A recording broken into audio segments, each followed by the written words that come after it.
Kuchiku and welcome.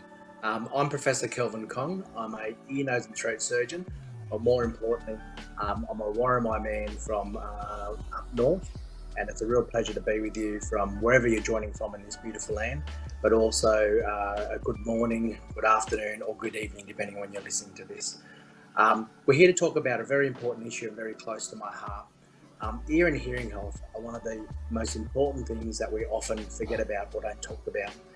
And it's a real pleasure to have a chat today with some very special people about what it's affecting. Aboriginal and Torres Strait Islander kids and our mob are more likely to get affected by hearing and its effects. And the problem with that is that it means our language, our development, our speech and our progression through life can be hampered.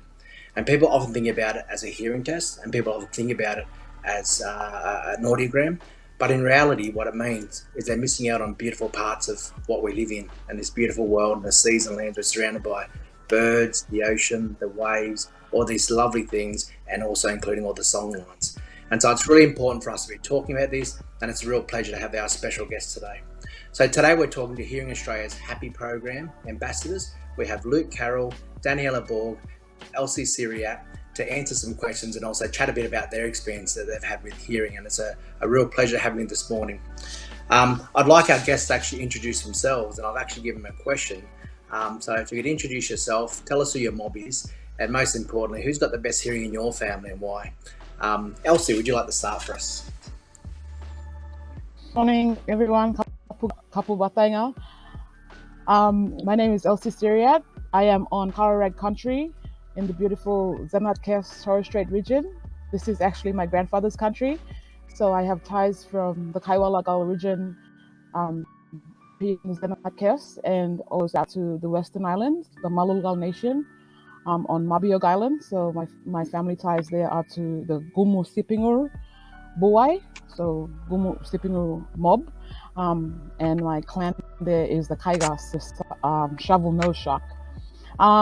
Who has the best hearing in the family? I would say me, but then again, I could be telling a lie. So my granddad, who is 92, 93 this year, has the best hearing, I'd have to say, in our family. Why? Because granddad is a great old soul. When he's in his room, we try to just sneak around the house so he doesn't hear us. But he could hear a tiny footsteps in the house, and he'd call out for biscuits or cakes or anything to bring to him. So there's no running away from granddad in our family. I think he topped with the best hearing in the house. I love it. That's so beautiful. Luke Carroll.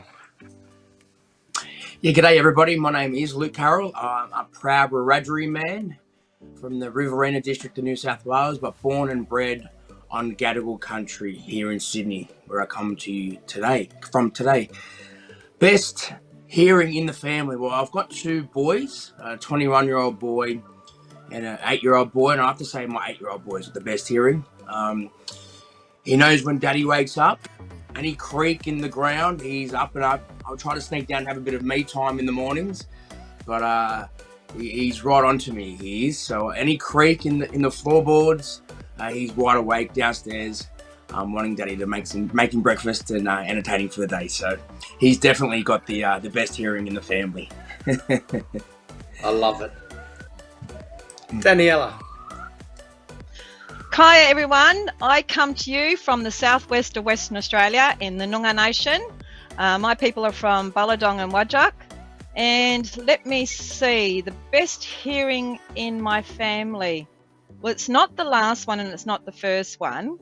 So I've got 9 children. So I think it's number 4. So Kelly has the best hearing in my family. I love it.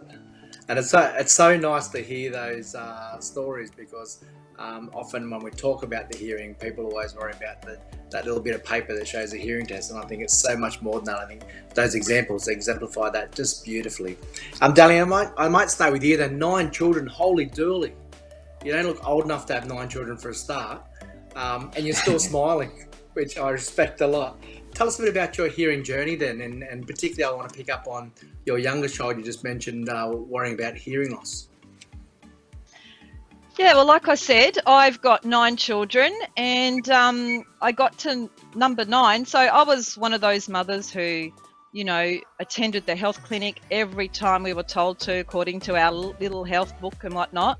And I got down to number 9, and I had a teacher interview, and the teacher made a comment that my youngest wasn't listening to directions and was defying directions and all this sort of stuff. And I'm like, gee, that doesn't sound like my daughter. I mean, she's naughty for me, but she's never naughty for anybody else, And I started thinking about that, and I thought, well, she's the teacher. So I went home, and then, because my house is always noisy, and everyone's talking, everyone's singing, everyone's, fighting and all that. So hearing was never something that I actually considered would be something that I had to really think about in my family. So anyway, as it was, sitting down, and Hannah was the only one in the room, and then she kept turning the TV up. And I was going, oh, okay, let me see. So she was sitting in front of the TV. You know how kids sit cross-legged in front of the TV and watch TV? So I was turning it down with the remote, and she kept turning it up. And I'm like, so then I would say, Hannah, and she couldn't hear me. And so I went back to the teacher, and I said to the teacher, this was, a couple of days later, and I said to her, can you kind of show me or tell me a little bit more about, Hannah not following directions? So it was actually whilst they were putting the puzzles away and whatnot, and Hannah just blatantly walked off and just, seemingly ignored her. And the teacher thought she wasn't listening to her and kind of being naughty, if you like. So I got her to show me, and we kind of come to the conclusion that she needs a hearing test, an updated hearing test. Now, we did that, and as it was, she couldn't hear as well as other children. So my little girl wasn't being naughty. She needed some attention, and so we got to the specialist, and and had some grommets put in her ear. Yeah. Oh, very good. Did it make a difference having the grommets in? Absolutely. So she wore the grommets for, this is going back 12 years ago now, for about 6 months, even a year, from what I remember, because, she was really, we worked together, so she had to put the grommets, and it was over the summer break as well, so she had to get the, something to put over her head to keep the grommets in place, so if she was going swimming, it wouldn't fall out and it wouldn't, go through that. So, she developed a really good relationship with her, forgive me, ear doctor. And, Did she, do you know much about grommets then, for our listeners out there? Well, admittedly, at the time, no. So all I knew is that she had to put, little kind of plastic things in her ear and stop her from getting any water in her ear. And I left all that other stuff to the doctor, but admittedly, no. Yeah, at the time. It's interesting because I might just tell our listeners out there, the grometers are such a simple, straightforward procedure. And pretty much what's happening in the ear is that the fluid builds up in the ear, and when the fluid builds up in the ear, the eardrum doesn't move or doesn't wobble very well.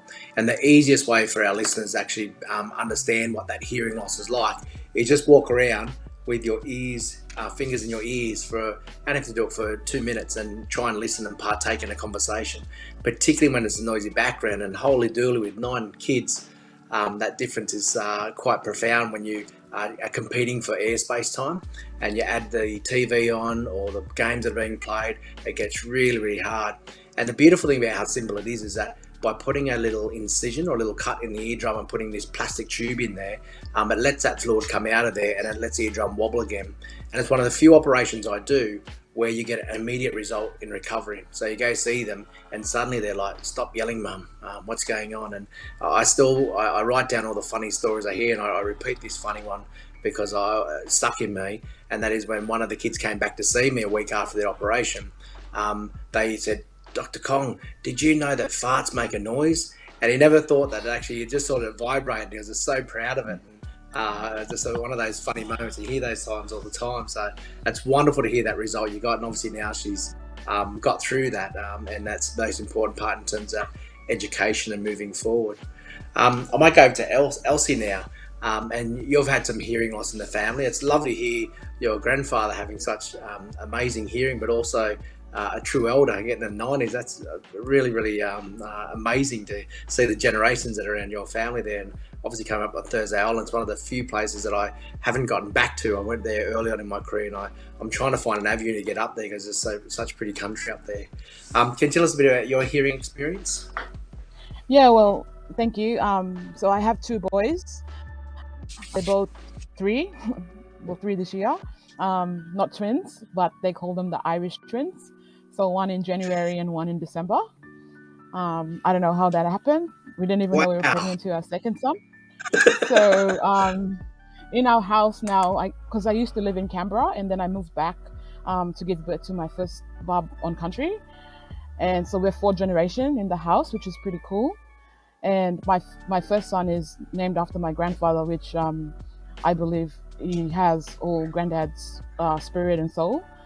So also a good listener as well with hearing. I mean, like Luke, you can't run away from the kids. So I train a lot just with running and walking.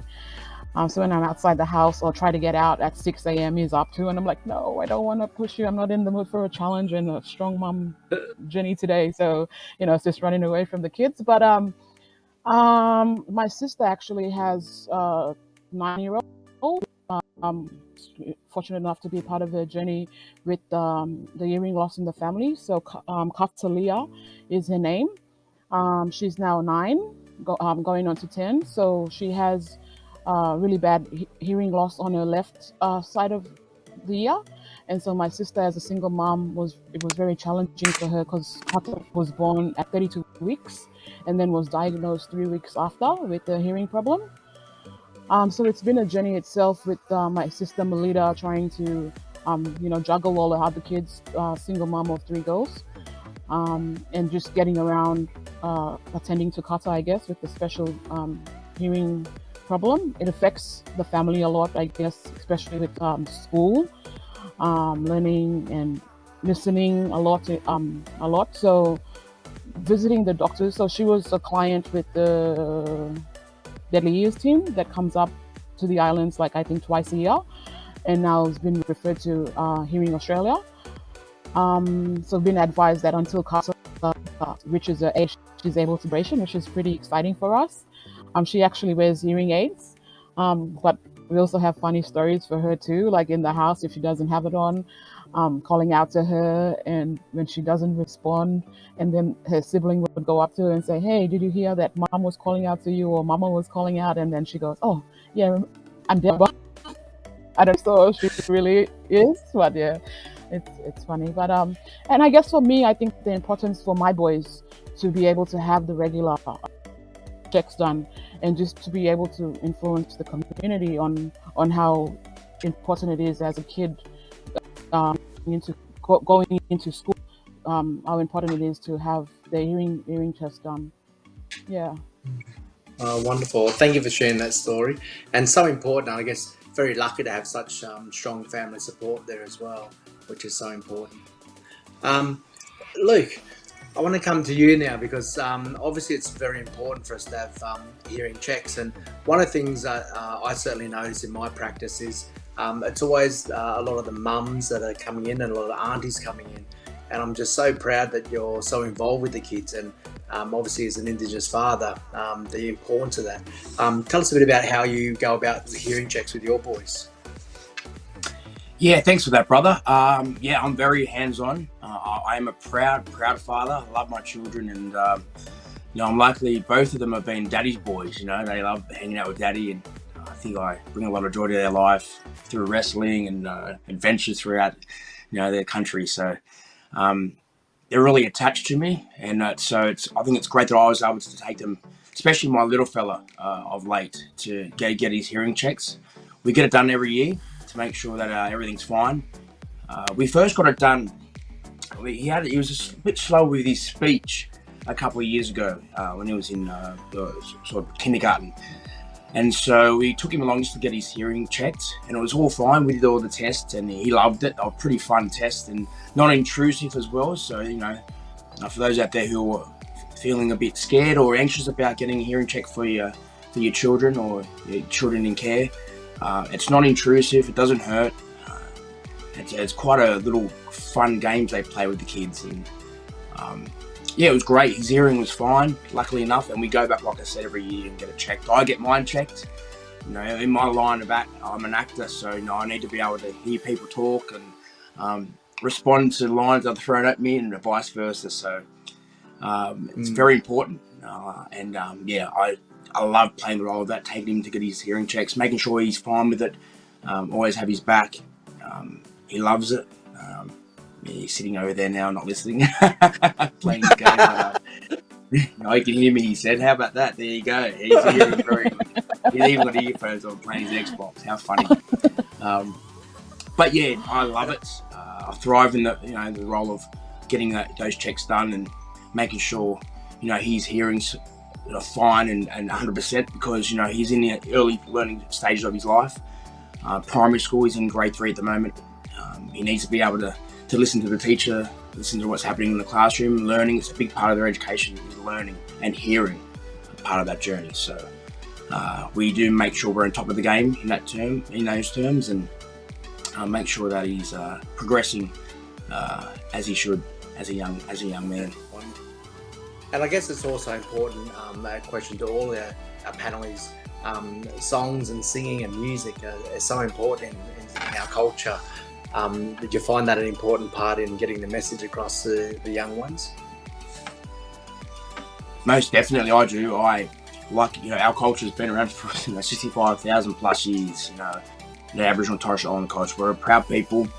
Our traditions still remain. There are a lot of things that were lost since European settlement, but orally, a lot of our traditions were passed down orally. And through that, you need to be able to listen to your elders. And that's a big part. You always listen to your elders. I was always told, listen to your elders. And so, getting those hearing checks regularly, so those traditions can be passed down from our elders, our much respected elders in the community. And so our culture and traditions remain in this country. And so it's extremely important for us as a people, both Aboriginal and Torres Strait Islander people, to make sure we do have those regular hearing checks for our young people and also for ourselves. It's never too late to get your first hearing check, and it's important to maintain our traditions, I believe. That's wonderful. And my nan always told us growing up, you have 2 ears and 1 mouth for a reason. And I don't think that was reflecting how much I talked as a young fella, but it's always stuck in me from there. And I guess in saying that and following on from your comments and all your comments there is that hearing checks are so easy, so simple, and they're free. Under the age of 6, you can attend any Hearing Australia facility and just get your child's hearing checked. It's never a problem. Don't be ashamed about showing up and getting it done, because it's really nice to know that your hearing's okay and you can work on other things as you need to. But also, if it's picked up nice and early, as all the examples you guys have given us, it's really nice to know that you can progress through that pathway very easily, very quickly, and very safely. And that's probably the most important thing, remembering that we've got to make our future so much stronger, which is good. Any comments anyone would like to make that I haven't asked at all?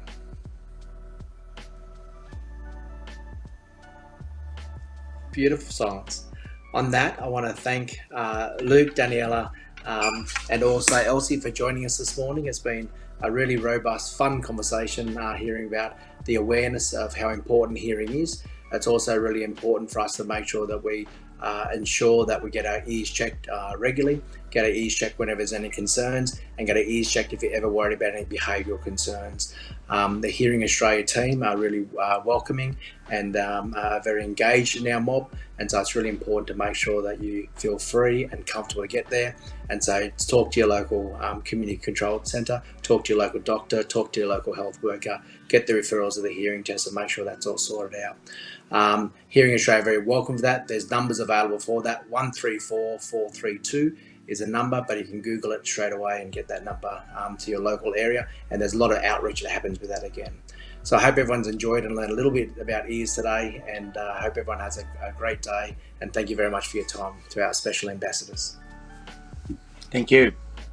Thank you. Big as well. Thank you.